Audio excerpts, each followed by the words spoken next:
Hello. Today we are here with There She Is, an artist based in Las Vegas. I'm going to hear a little bit about who she is, where she's from, and what she's been up to. So, do I call you There She Is Art? Hello, hi. My first name is Sage. Ah, Sage. Hi. So, tell me a little bit about how you got started and where'd you get that name from? My now husband and I met in LA to create music together, but we ended up finding street art.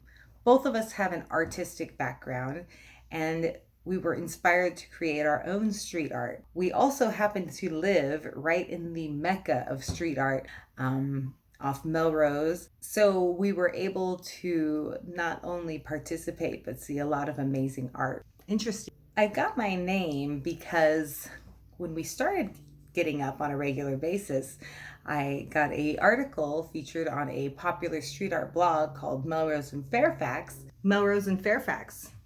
And the title of it was There She Is. Oh, interesting. And for some reason, we liked the way it sounded and it just stuck. So, what brought you to Vegas? I think we felt a little suffocated in LA and needed to find a little more space, both mentally and geographically. And we actually came out here a lot before we moved out here. We would get up in the Arts District. Tell me a little bit about this Cult 33. So Cult 33 is my husband, You Killed Me First, and my art collective that also incorporated Dan 45 and Snipped, two Las Vegas artists that we met while working on a mutual project when we had moved here to Las Vegas. We also have a fortune teller that we call Coltar. Coltar. That will read you your misfortune. A fortune teller, huh? Cult 33 is intended to be not just visual art, but conceptual as well. And we're working on some new projects in the future. So we asked you to bring some pieces of art that you think represents you that you'd like to share with us today. Yes. What do you got? I did bring some pieces to talk about today that kind of give you an idea of what I do. Very limited idea.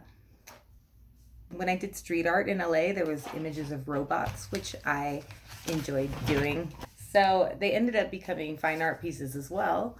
So just a little bit of an image of very basic robots that I started out as street art and then became fine art pieces. This is also the robot Love, and I also have a suicide robot that both are on the streets and on canvas.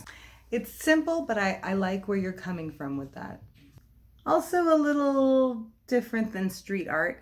This is a painting of a basset hound. I grew up with a pet basset hound and I wanted to bring him back to life. Interesting. This iconic type painting. I'm really into that old Christian icon art. And I try to find ways to incorporate it into very non-traditional imagery. Like that piece.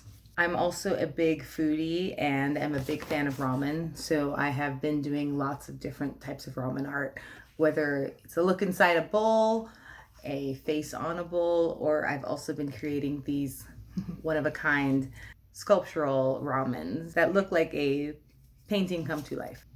Interesting. Stay tuned for future interviews and remember to stay creative. Thank you so much for having me.